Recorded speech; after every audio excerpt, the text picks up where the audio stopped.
Mutane da dama ba sa ƙin yarda suna aikata zunubi, amma suna ƙoƙarin nemo hujjar kare shi. Maimakon su ce na yi kuskure, sai su ce ai ba laifi ba ne sosai, kowa ma yana yi, Allah ya san zuciyata.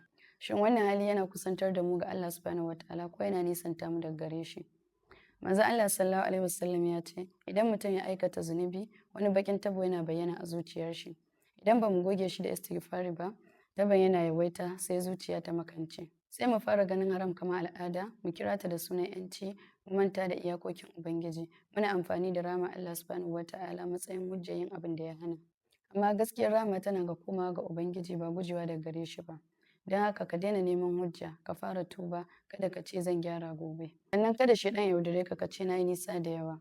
Allah subhanahu wataala ya faɗa a cikin Alƙur'ani, ya bayina waɗanda suka zalunci kansu, kada ku yanke kauna daga ramar Ubangiji, lalle Allah mai gafarta zunubai ne duka. Kada ka yi amfani da Allah mai rama ne don kare zunubi, ka yi amfani da ita don ka dawo gare shi.